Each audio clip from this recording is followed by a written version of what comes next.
Hey folks, Vincent here from the CreativeDojovia.net. Today in this quick video, it's going to be one of those quick tip videos I'm going to make whenever I have time or whenever I learn something really new but short and simple. And anyways, after all my years of using After Effects, I am kind of embarrassed to not know what I'm about to tell you here. And maybe after this video tutorial, maybe if you guys didn't know it too, then maybe you can join me in my embarrassment. But anyways, what I was doing in After Effects was I was making this light leaks footage pack I'm going to be giving out for free to some of you guys. And basically what I was doing was I was adding multiple items into the render queue. And usually, whenever I work, I usually just render maybe 1, 2, or 3 compositions and add it to the render queue, and then I would just mainly change the output modules. But here in my scenario, I had tons and tons of items in the render queue, and I wanted to change all of the output modules. And basically they're under the lossless right now, and they're under the MOV QuickTime animation compression. So pretty much I wanted to change all of the output modules to something else, like photo JPEG for an example. So the first thing I did naturally was to select the first item, scroll down, hold down shift, select all of the render queue items, and then I would go into the output module and then change the format to QuickTime, change it from animation to photo JPEG here, and then hit OK, and I thought that would change the output modules for all of the render queue items, but as you can see, it did not. It only changed the output module for the first render queue item that I selected.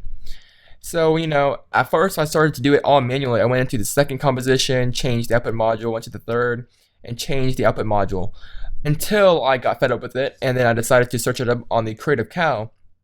And apparently you can actually select the output module by itself and then select all of the output modules by holding down shift, selecting the output module here, and that way you're actually just selecting the output module.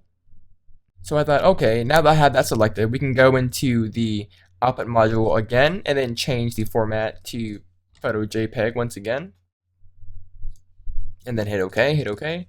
And still, even with the output module selected, you can't change the output module all at once, even with the output module selected. But then I figured out, well, you actually can if you make a custom template right here. And I don't know if this is different in CSX or something like that, but I'm using CS5 right now, and you cannot change the output module like this.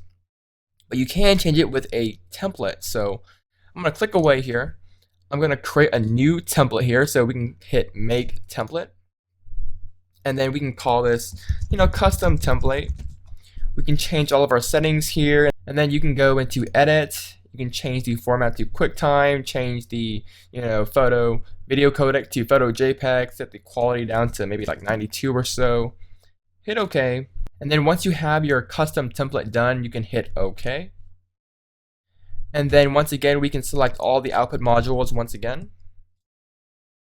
And then you can change the output module by clicking on this drop down arrow and selecting our custom template up here. And when you do that, it's going to change all of the output modules from lossless to your custom template that you just made.